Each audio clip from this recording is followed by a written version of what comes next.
स्वर्गीय रावसाहेब पाटील यांच्या कार्याची केंद्रीय पोस्ट खात्याकडून दखल. पोस्ट खात्याच्या विशेष पाकिटचं केलं अनावरण. अरिहंत संस्थेचे संस्थापक चेअरमन, उद्योग समूहाचे सर्वेसर्वा स्वर्गीय रावसाहेब पाटील यांची कार्याची ख्याती कर्नाटक, महाराष्ट्र राज्याबरोबरच संपूर्ण देशात परिचित आहे. दक्षिण भारत जैन सभेच्या माध्यमातून त्यांनी केलेले विधायक कार्य, अरिहंत संस्थेच्या माध्यमातून त्यांनी केलेले सहकार्य, सामाजिक व सार्वजनिक कामांना दिलेले योगदान या सर्व कार्याची दखल केंद्रीय पोस्ट खात्याकडून घेऊन त्यांच्या नावाचे विशेष असे पाकिटचं अनावरण नुकतेच मान्यवरांच्या हस्ते झाले. बेळगाव येथील महावीर भवन येथे पोस्ट खात्याच्या इक्षुपेक्ष 2025 या कार्यक्रमात रावसाहेब पाटील यांचे भावचित्र व माहिती असलेले विशेष पाकिटाचे अनावरण श्रीमती मीनाक्षी पाटील यांच्या हस्ते करण्यात आलं.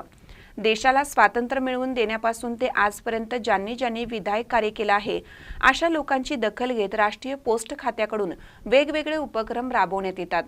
यामध्ये विशेष पोस्ट पाकिट, विशेष पत्र, त्याचबरोबर त्यांच्या कामाची माहिती देण्यात पोस्ट खाते अग्रेसर असतं.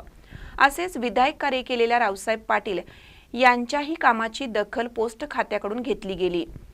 त्यांचे भावचित्र असलेले विशेष पोस्ट पाकिटाचे अनावरण बेळगाव विभागाचे पोस्ट अधीक्षक विजय वादनी यांच्या अध्यक्षतेखाली करण्यात आलं. या प्रसंगी चिकोडी विभागाचे पोस्ट अधीक्षक व्यंकटेश बादामी, गोकाक विभागाचे रमेश कमते, विनयश्री पाटील, राजीव कुमार, दीपाली सोलकन पाटील, युवराज पाटील, अरिहंत संस्थेचे सीईओ अशोक बंकापुरे, संचालक सुभाष शेट्टी, पिरगोंडा पाटील, जंबू बल्लोळे, संदीप पाटील, अभिनंदन बेनाडे यांच्यासह मान्यवर उपस्थित होते. महानकर न्यूजसाठी उत्तम माने, बोरगाववाडी. ताज्या बातम्यांसाठी महानकरेला सबस्क्राइब करा आणि बेल आयकॉनला क्लिक करा.